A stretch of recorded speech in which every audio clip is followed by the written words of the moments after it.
and welcome back. Thank you so much for joining us in today's video. My name is Nicole with morningchores.com, and today we're going to give you an introduction on canning and preserving food. There's lots of reasons why people start canning and preserving their own food.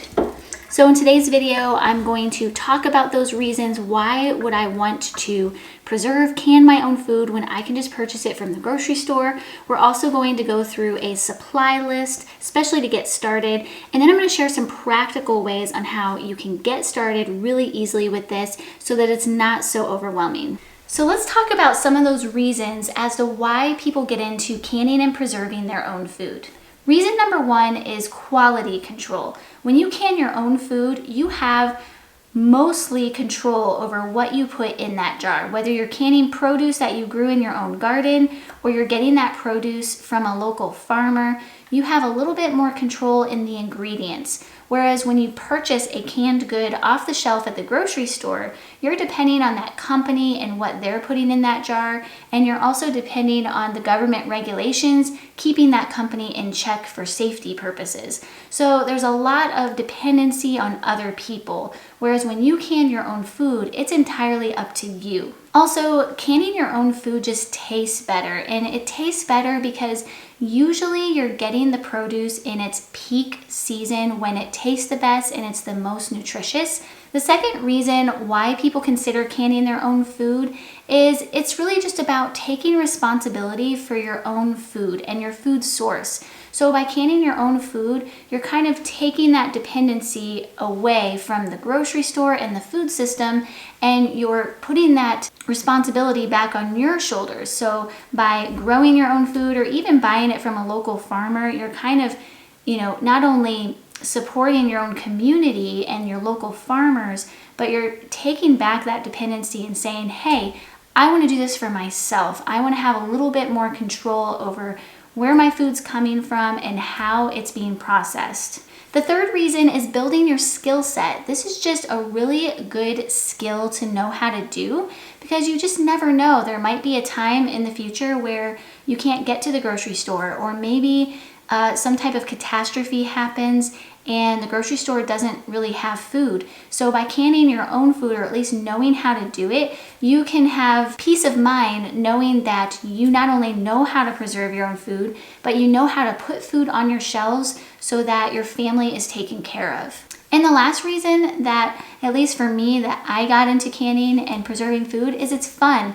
It's a really fun process to do, especially when you've grown the produce yourself. There's a just really satisfactory feeling of knowing that, hey, I grew that and then I put it in a jar and preserved it. You're providing your family with the most nutrient-dense food that you can possibly get your hands on. There's just a really good feeling about that. And it's also great for kids to see where their food comes from and what it takes to put food in a jar. Because when we just go to the grocery store, we're not seeing that process. So there's been a disconnect. And I think it's really important to know how much time and effort it takes to preserve food. It makes you more grateful and more appreciative for the food that you have. Now, the big question I get asked all the time is, does canning your own food save you money? Well, it kind of depends. If you're buying just conventional canned goods on the shelf at the grocery store, so you're buying the cheapest canned peaches or the cheapest canned beans that you can possibly get your hands on, then my answer is no, you're not saving money. Now, if you're buying all organic canned goods at the grocery store, then there are times where canning your own food at home does save you money. And that's why those other reasons are so much more important. You have to be really convicted that, yes, canning my own food is providing the most nutrient-dense food for my family. For me, that's enough to can my own food. Now that we've discussed the reasons why you'd want to get into canning and preserving your own food, let's talk about supply list. Now, before we begin on the supply list, I do want to mention here that there are two main methods for canning your own food. There is water bath canning and there is pressure canning. I'm going to show you the supply list for both because both methods use a lot of the same tools, so I figured it would be easier to show it to you that way. The first recommendation I have is this book here. It's the Blue Ball Guide to Preserving. It is very, very important that you can according to proper guidelines. And this book is a really good book to get started. It's very easily laid out. It's definitely for beginners. It also has a lot of recipes in here to follow, so it's kind of like a one-stop shop for learning how to can, plus the recipes and everything else you might need to know. The first item on our list is a water bath canner. It's basically a big pot with a lid. If you're planning on pressure canning, then the next product is a pressure canner. Make sure that you get a pressure canner that has a pressure gauge on it so that you can monitor the pressure during the canning process.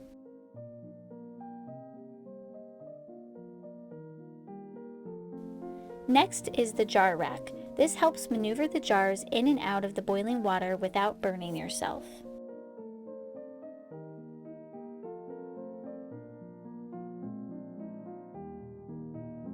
The jar lifter is handy at removing jars to and from the jar rack. This also prevents burns from the boiling water. It works with most sizes of jars.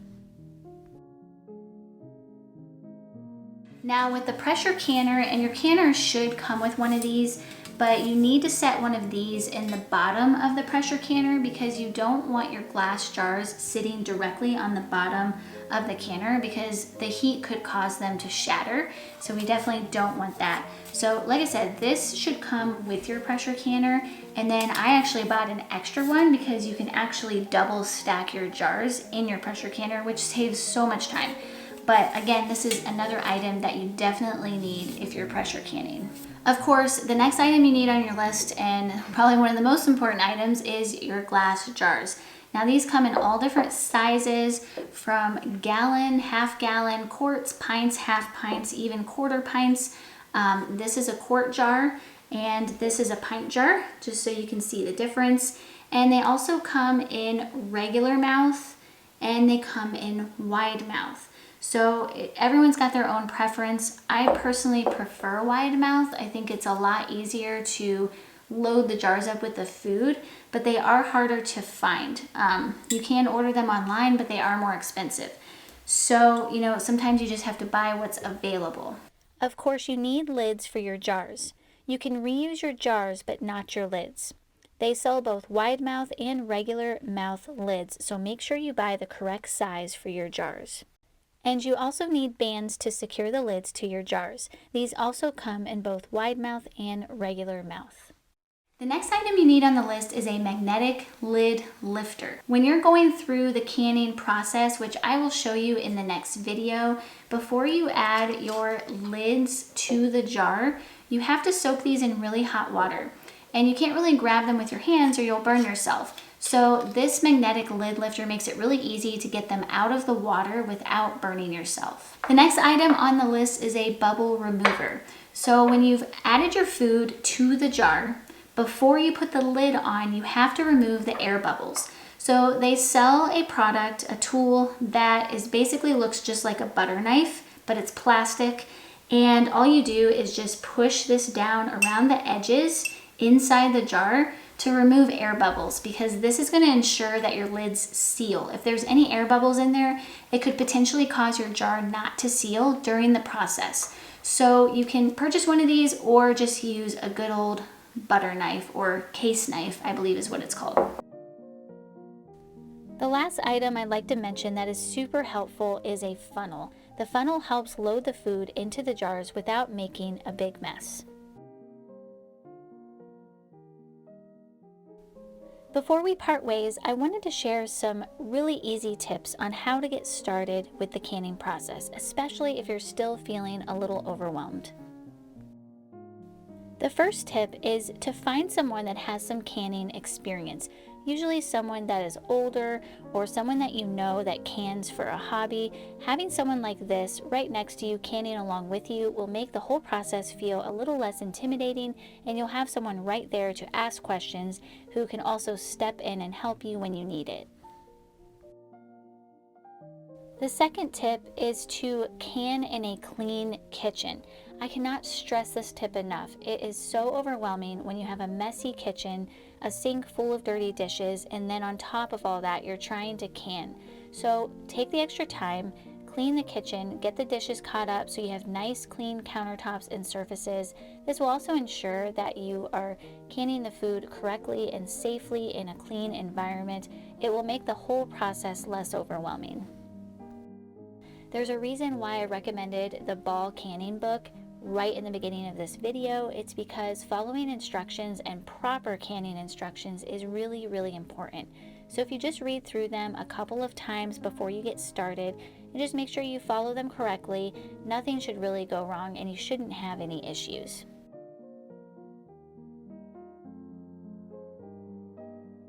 And the fourth and final tip I have is just have fun with it. Go easy on yourself. It's okay if you make a few mistakes along the way. That's the best way that we all learn. So give yourself some grace and just have fun with the whole process.